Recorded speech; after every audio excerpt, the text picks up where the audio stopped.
अभी से 11 महीने में एक अचूक परिवर्तन देखेंगे, इसलिए मैं आया हूँ कि आपको बताने के लिए, just to make you aware. I won't spend like let's go. ये लार्ज लैंग्वेज मॉडल्स हैं, दूसरे साइड में चले जाएगा कि ये डिफरेंस है। ये चीज़ मैंने आपको आप चाहेंगे तो इसको मैं राजीव जी को भेज दूंगा। ये डिफरेंस है कि लोग कहते हैं ना कि आखिर क्या हो गया एक्चुअली इस जेनएआई ने, जिसने इतना बड़ा मैसिव लैंडस्केप चेंज कर दिया। This is exactly what has been created, the capability of the large language model, you know, that how it communicates with the data, which is very, very similar to how human thinks. मैं जैसे कह रहा था कि I was the first one actually globally to write about the privacy, और मैंने post में लिखा था इसको। और ये जो मैं आपकी बातें कर रहा था, जो ज़ीरो पार्टी और फर्स्ट पार्टी डेटा के बारे में, और जो आप चिंतित रहते हैं कि कंपनियां हमारा डेटा चुरा रही हैं और उसका जो है हमारे, तो कैसे उसके बारे में सोचा जाए।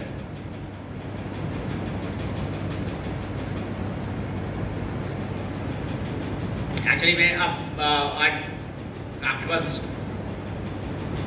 आई want to make it more interactive. क्या क्वेश्चंस आपके पास में हैं? अभी आपको लग रहा है कुछ मतलब काम की चीज नहीं लग रहा है?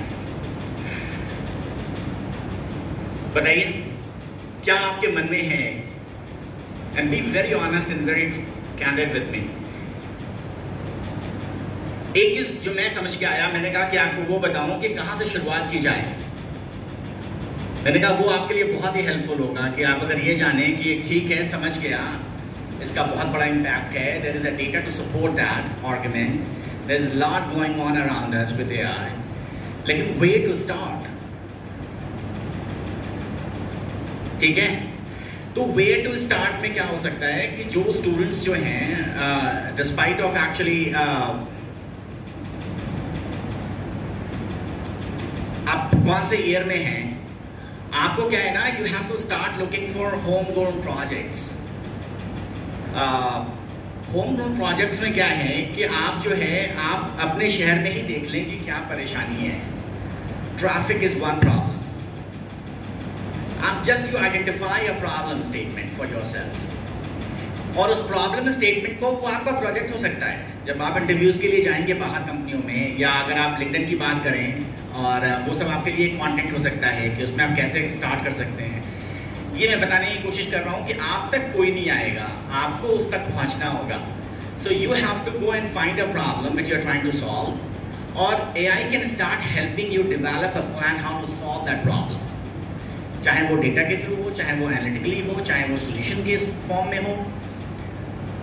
तो ये खाली एक एग्जाम्पल है कि आप किसी भी तरह का, चाहे वो एजुकेशन में हो, चाहे वो हेल्थ में हो। अभी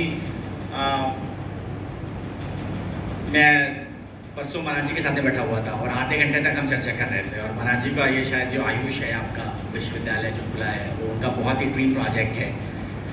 और just remove the political part, I am not here to talk about the political part, I am just talking about something which is very core to it, it could be for anyone. तो मैंने बताया, और मैं जो प्राचार्य और वो लोगों से भी मैंने कहा कि एक चीज़ जो अभी हम आयुर्वेद में कर सकते हैं, जो सब सिम्टम्स हैं, सब सिम्टम्स को जो है अभी हम ढंग से जो है उसको एब्जॉर्ब नहीं कर पा रहे हैं। जैसे क्या है ना, एलोपैथी में सब सिम्टम्स जो हैं उसमें पेशेंट्स वो it's much more pronounced. Ayurveda में सब सिम्टम्स जो हैं वो उतने प्रोनाउंस्ड नहीं हैं। तो जैसे आप पंचकर्म कर रहे हैं या जो भी जो विधाएं हैं, एआई जो है वो इतना पावरफुल टूल हो सकता है उस दिशा में कि जो सब सिम्टम्स आपके साथ में हैं उनके बारे में भी जो है एक डायग्नोसिस बना सकता है। तो वो बहुत ही हॉलिस्टिक डायग्नोसिस होगी। तो जिससे जब डॉक्टर्स रेकमेंड कर रहे हैं कि क्या मेडिसिन होनी चाहिए, आपका जो स्पेशली और विजुअल जो पार्ट है आपको पेशेंट लगा दीजिए, पेशेंट रहेगा और कैमरा लगा दीजिए, समझ रहे हैं मेरी बात? और जो कैमरा है आपके सारे विजुअल मूव्स जो है वो कैप्चर करेगा। और आप बताएंगे भी, आप कहेंगे भी डॉक्टर के पास कि यहीं हथवा में दर्द होता या कहीं भी दर्द होता, ठीक है ना। तो डॉक्टर तो अपना काम कर रहा है, वो जो सिम्टम्स है उसको ले रहा है, उसके बारे में वो जानने की कोशिश करेगा, लेकिन जो सब सिम्टम्स है ना, that can be captured via the technology and that has been missing. So to make it even much more holistic, if you just use the human and the technology together, it would become much more impactful. और ये सिर्फ आयुर्वेद में तो मैं एक example दे रहा हूँ, allopathy में तो बहुत ढंग से यूज़ किया जा रहा है. और हमारे यहाँ परेशानी क्या है कि हिंदुस्तान में कोई पॉलिसी नहीं है एआई को लेके. There is not a kind of defined policy जो कहाँ पे इस्तेमाल करना है, कहाँ पे इस्तेमाल नहीं करना है, कितना इस्तेमाल किया जा सकता है. हमारे यहाँ तो यूएस में it's a very designed policy. And it's a very highly compliant. So you have to be compliant, कितना इस्तेमाल, क्योंकि it could be a very dangerous thing as well, so if you're not using it responsibly.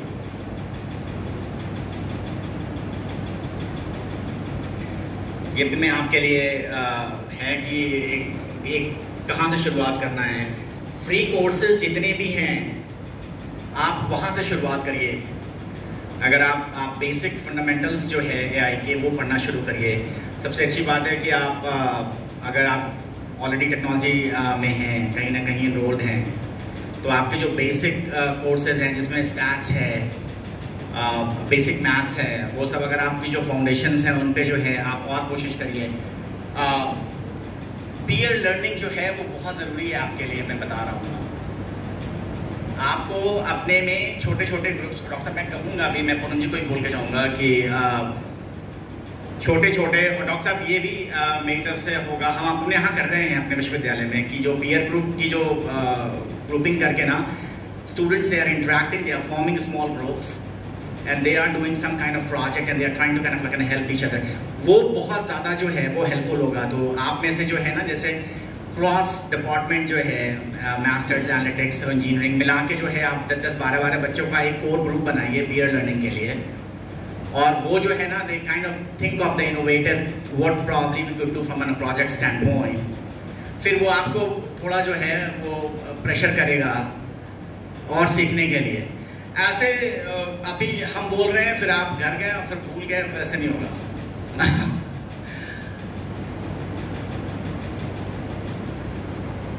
Ethical AI जो है कि मैं अभी बता रहा था आपसे कि हमको बहुत ही रिस्पॉन्सिबली एआई को यूज़ करना है.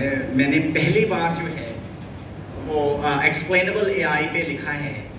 और एक्सप्लेनेबल एआई का मतलब होता है कि at some point in time we have to help the consumer or the people or the end user to explain, that why AI is making such a decision. You guys getting it? So that is what it's called, explainable AI. और जिसको हम और भाषाओं में कह लीजिए तो ethical AI भी कहते हैं. और मतलब we have to ensure that we are using the AI within the boundary of ethics. ये तो मेरा एक कोट है जो फोर्ब्स की पब्लिशिंग में.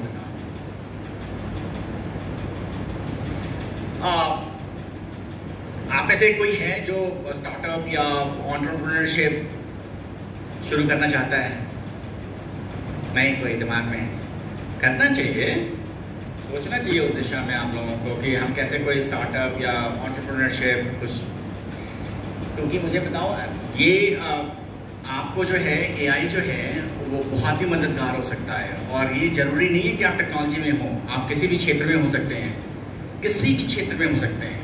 आपका अपना छोटा सा बिजनेस भी हो सकता है, आपकी एक छोटी शॉप हो किसी भी चीज़ में, और अगर आप वहाँ से इनोवेट करना चाहें तो AI can truly help you. You just have to provide a few prompts and it will put your plan together for you. And so the reason why I'm saying is that अपने मन के अंदर जो है एक entrepreneurship जो है उसको जीवित रखिए. पहले क्या था, आप तक वो बात सीमित थे और आपके पास ऐसा कोई था नहीं जिससे आप वो शेयर कर सके. ठीक है ना? क्योंकि हर आदमी सोचता है कि अगर उससे कहेंगे तो पता ना कैसा रिएक्शन होगा, और सब कहेंगे अरे पहले जाके जॉब ढूंढो, पहले जॉब मिल जाए वो देखो, इतनी सारी रिस्पॉन्सिबिलिटीज़ हैं. वो सब सही है, लेकिन now you have a companion. You can bounce your ideas utilising AI tools. And then seek the feasibility that if it's possible to make it happen or not. But don't get caught up into the new idea thing. And that is the reason why I always wrote, that no idea is a new idea. No idea in this world is new idea. Someone has already have thought about that. Years ago, God knows when.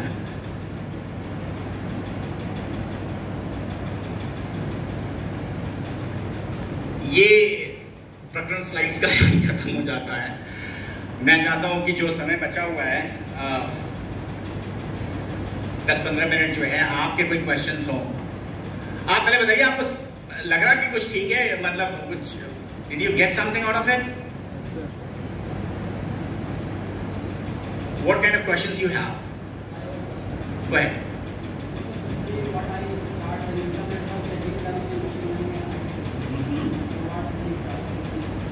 Can you say that again? Deep learning?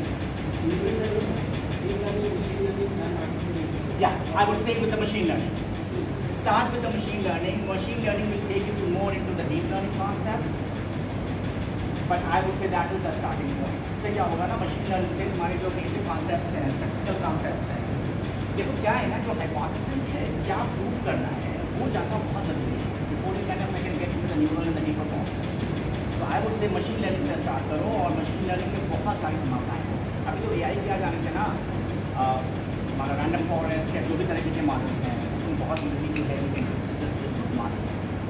और मैं यही कह रहा था ना कि अगर आपको मशीन लर्निंग या बहुत अच्छा क्वेश्चन था, machine learning, deep learning, artificial intelligence में से क्या प्रायोरिटी दें, क्या किस चीज़ से शुरुआत करें, तो मैंने कहा कि मशीन लर्निंग से आप शुरुआत करिए। और उसके लिए प्रोजेक्ट जो है आप ढूंढने की कोशिश करिए, या अपने यहाँ प्रोफेसर से मिलके देखिए कि अगर आप उनके पास कोई प्रोजेक्ट्स है। नहीं तो मैंने कहा कि कोई ऐसी कम्युनिटी वाइड प्रॉब्लम्स को लेके ट्राई टू सॉल्व दोस।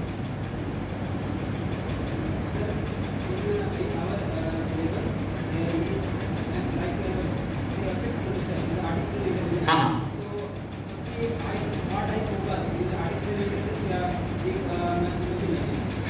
देखो तुम्हारा करिकुलम में आर्टिफिशियल इंटेलिजेंस जो है 5th सेमेस्टर में, that is an basic form of artificial intelligence. उसमें यूज केसेस भी हैं क्या डॉक्टर साहब, जो आर्टिफिशियल इंटेलिजेंस आपके करिकुलम में? It's just the fundamental of artificial intelligence, correct? Like तो तुम्हारे यूज केसेस नहीं है। किसी चीज की थियोरेटिकल पार्ट तुम पढ़ के you can not gain much out of it until unless you have a practical sense. ठीक है ना? जैसे मेरा कहने का मतलब क्या है, artificial intelligence there is a lot of tools which doesn't require any coding, कोई कोडिंग इसमें रिक्वायर्ड नहीं है। तुम मास्टर्स कर रहे हैं, मास्टर्स में हो, बैचलर्स बीटेक। मेरा ये कहने का मतलब ना, तुमको पहले जो है अभी जो है मशीन लर्निंग सीखो, उसमें थोड़ा कोडिंग कंपोनेंट इन्वॉल्व करो, थोड़ा कोडिंग जानो। Despite AI can help you with the coding, तुम्हें बेसिक्स जानना बहुत ज़रूरी है। इसलिए मैं रेकमेंड करूँगा वो जो तुम पढ़ रहे हो as a part of a curriculum वो पढ़ो, लेकिन as an a project, as an a learning, as an a skill set, I would recommend that use machine learning and then champion the machine learning first.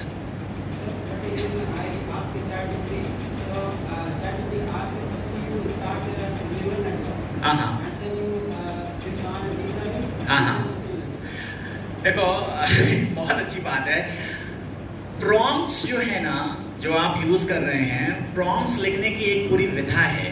वो content कैसे prompts लिखा जाए, और मैं उसमें एक्सपर्ट नहीं हूँ, लेकिन क्या है ना, मैंने एक चीज बताया, 60-70% और even 80% of the prompts are biased. Biased आप समझ रहे हैं? आपने एआई को खुद हिंट कर दिया कि क्या होनी चाहिए आपकी प्रायोरिटी। तो चूंकि वो it kind of tries to mimic a human mind, it will try to mimic what probably you may be thinking. तो अब जैसे मैंने एआई से पूछा कि मैं कैसा लग रहा हूं, it's a biased prompt because I truly want to know that how myself is looking. That is why you have to be very careful how you design, how you write your prompts. अब तुम उस prompts में ऐसे पूछना context देके कि मैं विद्यार्थी हूँ, बीटेक का फर्स्ट ईयर में हूँ, मैंने ये कोर्सेज पढ़े हैं और ये कोर्सेज के ऑप्शंस हैं मेरे पास, किसी भी छात्र के लिए ऐसे क्या recommendations होंगे? You may probably get a different answer. Versus if your prompts are biased, you might kind of get or hear or learn something which probably exactly what you really want. देखो यही तो कमाल है ना large जो language models का। यही पहले जो स्मॉल मॉडल्स थे और जो लार्ज लैंग्वेज मॉडल्स में जो हमारी जो प्रगति हुई है in the last 1.5 years is exactly that the prompts can read the pattern, making sense। और अगर तुमको सब एक न्यूरल नेटवर्क भी कोई बुरी चीज़ नहीं है, लेकिन मैं इसलिए कह रहा था ना कि तुमको पहले मशीन लर्निंग जानना बहुत ज़रूरी है, समझ रहे हो ना। पहले बेसिक चीज़ें हम अगर नहीं जानेंगे ना, बैक टू बेसिक्स, और बहुत ऊपर उड़ने की कोशिश करेंगे ना, तो you probably won't able to survive. मेरी बहुत बड़ी टीम है और मैं ग्लोबली हायर करता हूँ, और मेरी एक डेटा साइंस की भी टीम है, but I prefer students actually those who have done a lot of data science projects, and I especially look for candidates actually those who have done specific work into machine learning, जिनको coding आती हो। उनको coding use करनी है नहीं करनी है वो डिफरेंट थिंग है, लेकिन but at least they really need to how to write a code। और कोई गए? My name is Anish. My question is about that should we completely indulge यहाँ आवाज़ नहीं आ रही तुम्हारी।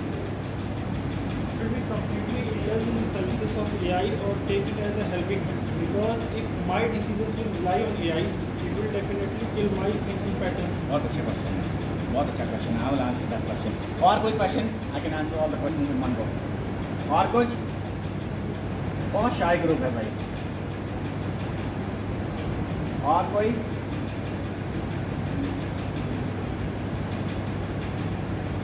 ये क्वेश्चंस हमेशा आते हैं कि AI यूज करने से जो हमारी क्रिएटिविटी है that probably would get killed, because so the punch line for that question you asked, it should always be as an added tool. Tool kit में वो एक एडिशनल टूल है जिसका इस्तेमाल करके जो है आप अपना एक बेहतर वर्जन बन सकते हैं। और बहुत से लोग कहते हैं, जैसे मेरा बेटा है वो 7th grade में पढ़ता है, वो सारा होमवर्क जो है अपना AI से करता है, और AI से करने के बाद देन ही यूजेस अनडिटेक्टेबल AI, कि उससे उसका होमवर्क कैच ना हो पाए, तो अनडिटेक्टेबल AI से पहले वो डिटेक्ट करता है, फिर उसको चेंज करके देन ही सबमिट्स इट। तो that's how the technology is piecing. तो जो क्रिएटिविटी की बात है ना, लोग कहते हैं कि अब सारा काम अगर वो करेगा तो फिर ह्यूमन रुक जाएगा, शिथिल हो जाएगा। आपको मालूम है we are just using 5 to 6% of our human capacity. There is a 94% which has not been even utilised. तो वो जो 93-94% बचा हुआ है ना, वही ये समय है, क्योंकि जो 5% हम कर रहे थे अब तो वो AI कर सकता है। तो it's the time actually for us to move to the next ladder, to the next level. तो मुझे लगता है कि we should always use AI as an added tool, but just try to think ahead of the AI, that because जो हम कर रहे थे जो मोनोटोनस था वो तो AI कर ही लेगा हमारा काम। तो हमें कहाँ दिमाग लगाना है? हमें दिमाग लगाना है इनोवेटिव थिंकिंग में, हमें दिमाग लगाना है, क्योंकि वो एस्पेक्ट AI कभी नहीं कर पाएगा, क्योंकि AI का नाम ही क्या है? Artificial. Starts with an artificial, and there is a clear difference between artificial intelligence and correct and general intelligence. Human mind is a general intelligence. और मैं बता रहा हूँ आपको, जनरल इंटेलिजेंस पे यूएस में बिलियंस डॉलर्स इन्वेस्टेड हैं, taking from Microsoft to OpenAI, like even Google, or you talk about any big companies, they are investing billions and billions of dollars in researching the general intelligence. और अगर साल 2 साल 3 साल में अभी तक तो कोई सफलता उतनी हाथ में नहीं आ रही है, and they are still kind of like doing a lot of research. But keep in mind, if the tool can start doing a general intelligence, then it will become a really competitive for us to think through. क्योंकि अभी तक तो वो सिर्फ artificial, it's an aided tool. That aided tool could supersede the human thinking. So you have to be really smart.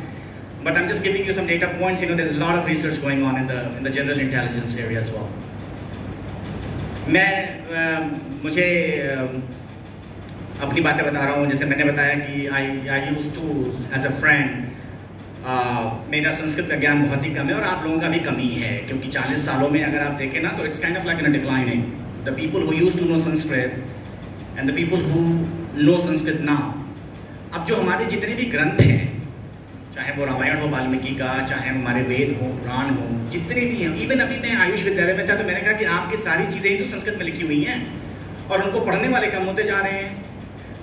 मैं जो हूँ I play lot of wisdom actually from, मुझे रामचरितमानस बहुत पसंद है और मैं बहुत लिखता हूँ, बहुत ज़्यादा खोजता हूँ, प्रश्न करता हूँ एआई से, चौपाइयाँ उठाता हूँ, फिर उसको क्या कहता हूँ, रामायण से कोई चौपाई उठाता हूँ, तो मैं खेलता रहता हूँ टूल से। ये एक बहुत बड़ा हथियार है आपके हाथ में, जिससे जो है जो विजडम है, जो भाषा के नाते रुका हुआ था, जिस तक आप नहीं पहुंच पा रहे थे, ये इतना स्ट्रॉन्ग मीडियम है आपके लिए कि आप कहीं भी जा सकते हैं। आप वेद पुराण कुछ भी हो, as long as it's digitalised. और डिजिटलाइज का मतलब ये नहीं है कि संस्कृत का अनुवाद करके इंग्लिश में रखा है ना, exactly in the same form, as long as digitalised you can start playing with it. तो आप वाल्मीकि का रामायण से लेके रामचरितमानस, जितने वेद और पुराण हैं और जितनी भी मैन्युस्क्रिप्ट्स हैं, as long as it's in the form of a digital, AI can read and start forming patterns. तो बहुत से लोग कहते हैं कि ना स्पिरिचुअल, मैं अभी पिछले साल आया था तो मैंने दूरदर्शन के लिए कार्यक्रम किया था और उनका बड़ा इंटरेस्ट था कि कैसे स्पिरिचुअल चीज़ें जो है वो AI बहुत हेल्प कर सकती है। और मुझे लगता है कि बहुत बड़ा जो है टूल है, जिससे जो है हम विजडम को जिस तक हम नहीं पहुंच पा रहे हैं लैंग्वेज बैरियर के नाते, हम बड़े आसानी से इस टूल के रास्ते पहुंच सकते हैं। और बताइए,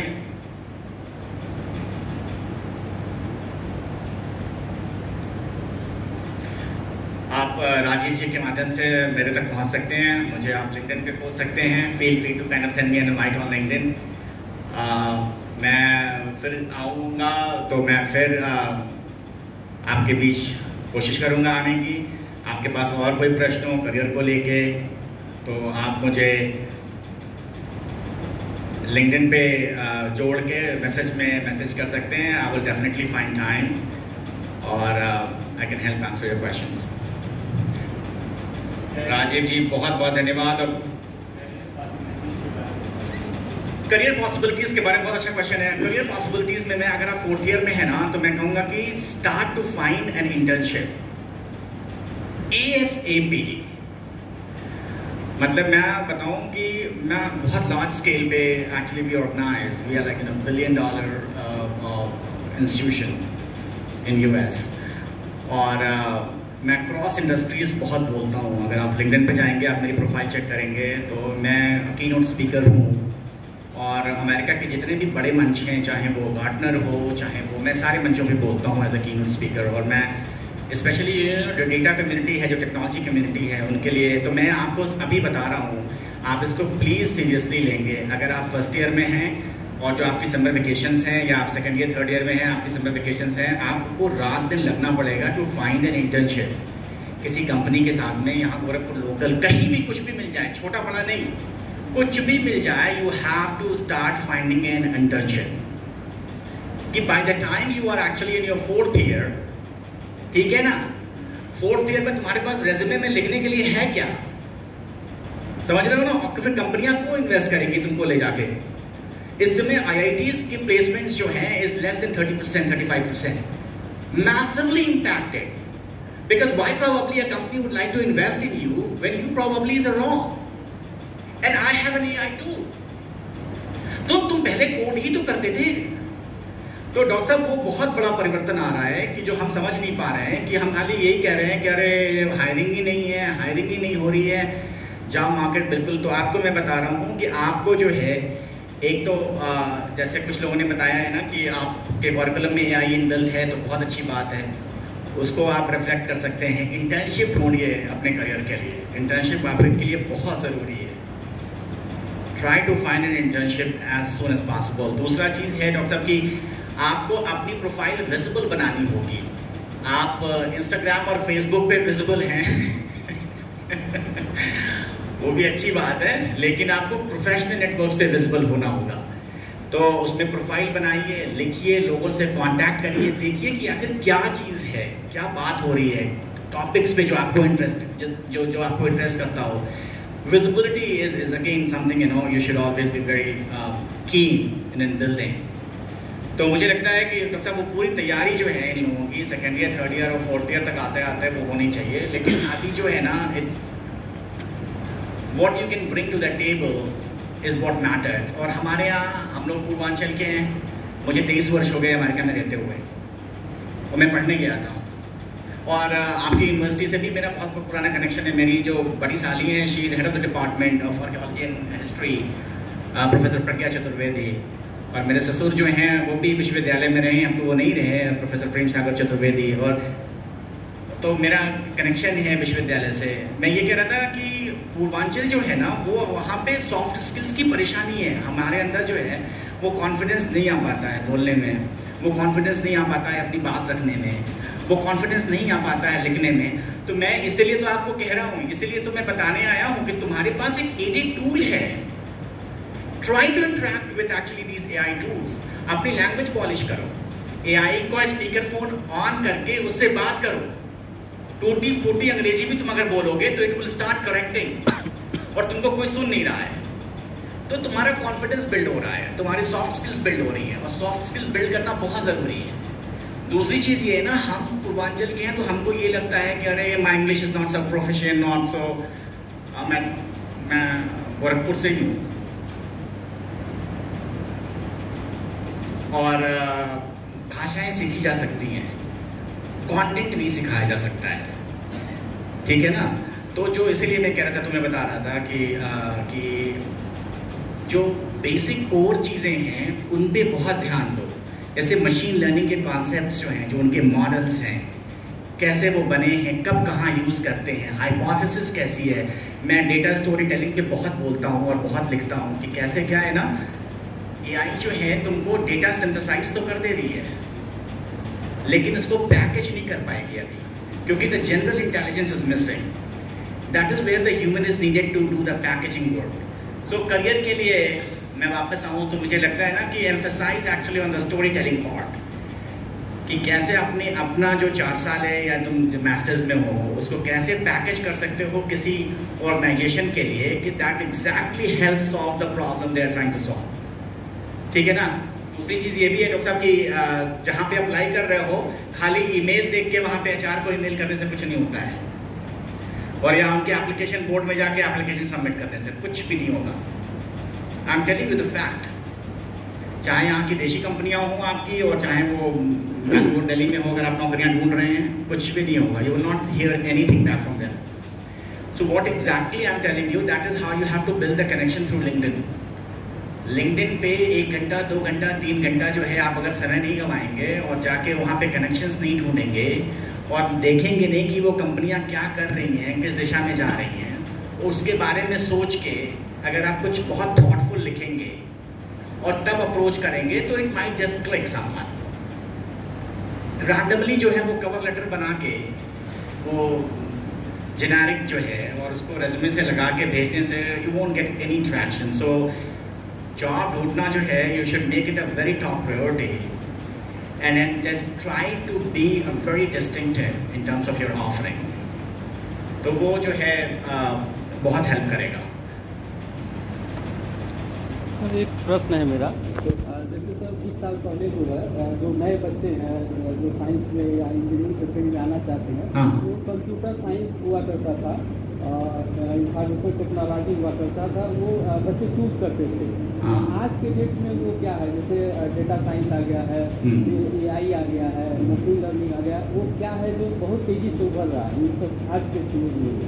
बहुत ही अच्छा क्वेश्चन है, बहुत ही अच्छा क्वेश्चन है। आपका क्वेश्चन है कि ऐसा क्या है जो बहुत तेज़ी से उभर रहा है, फ्रॉम लैंडस्केप चेंज हो रहा है कि बच्चों को उधर फोकस करना चाहिए। मेरा एक ही बेटा है, अभी 1 साल पहले तक I was very keen actually to have him get to MIT या स्टैनफोर्ड में। अभी वो 6th स्टैंडर्ड में था तो I took him to Stanford. मैंने कहा you should pursue computer science from Stanford here. 2 साल के अंदर इतना मैसिव चेंज आया है कंप्यूटर साइंस में, because you know all the entry level and the coding work and the development work actually जो computers जो students करते हैं, जो core करते थे developers का काम, वो 60-70% of that core development work has taken by AI।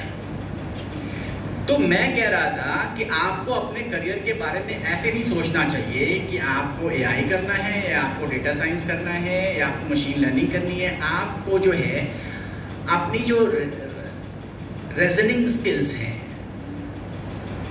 जो सबसे बड़ा पावर है, आपको इतना फ्लेक्सिबल रहना है कि जो आपकी जो बेसिक कैपेबिलिटीज हैं उनको और पॉलिश करना है। आपकी एनालिटिकल थिंकिंग वो उसको और पॉलिश करना है। जो आपकी जो बेसिक स्किल्स हैं उनको आप पॉलिश करते रहिए। बाकी ट्रेंड्स 15 साल के बाद क्या होगा मैं आपको खुद नहीं बता सकता, और मैं टेक्नोलॉजी में हूँ, लेकिन मैं ये जरूर बता सकता हूँ कि चूंकि मैं एनालिटिक्स में हूँ और डेटा और एआई जो है वो मेरी रोजी रोटी है, मैं इतना जरूर कह सकता हूँ कि ये आज के 10 साल 15 साल के बाद जो है ये बहुत मैसिव इमर्ज हो रहा है, और हो ही रहा है। डेटा साइंस तो kind of has emerged in the last few years, बहुत ही मैसिव हो रहा है। लेकिन इसका मतलब ये नहीं है कि अगर आप डेटा साइंस में इनरोल हो गए हैं तो it's kind of like an easy path for you. आज के 10 साल या 15 साल के बाद भी मुझे लगता है कि these things will still be very relevant, मैं इतना खाली कह सकता हूँ। लेकिन जो सबसे ज़्यादा रेलिवेंट है वो ये है कि आपकी एनालिटिकल थिंकिंग जो है, इसीलिए मैं कहता हूँ बैक टू बेसिक्स। अभी मैंने एक आर्टिकल लिखा था, उसमें मैंने लिखा था कि स्टूडेंट्स को क्या क्या कोर्सेज लेने चाहिए। आपको डेफिनेटली पढ़ना चाहिए, वो ढूंढ के पढ़िएगा आप उसमें कि अगर आप फर्स्ट ईयर सेकेंड ईयर में हैं तो क्या क्या कोर्सेज जो है आप ले लें। अगर आपके करिकुलम में नहीं भी है ना, तो इस समय इतनी ऑनलाइन रिसोर्सेज हैं, इतने ऑनलाइन रिसोर्सेज हैं कि आप जाके भी वहाँ पे एनरोल करके जो है आप उसका फ़ायदा उठा सकते हैं। आपको कुछ कोर्सेज जो हैं वो लेने चाहिए। तो वो बैक टू बेसिक्स में क्या है ना, स्टैटिस्टिकल कोर्सेज कुछ हैं, कुछ एनालिटिकल थिंकिंग के हैं, कुछ रीजनिंग के हैं, वो कोर्सेज का रहना बहुत ज़रूरी है। तो मुझे लगता है कि अगर आपकी ओवरऑल एनालिटिकल थिंकिंग है वो इंटैक्ट रहे आज के 10 साल या 15 साल बाद, तो टेक्नोलॉजी अगर शिफ्ट भी होगी ना तो यू विल बी सर्वाइविंग।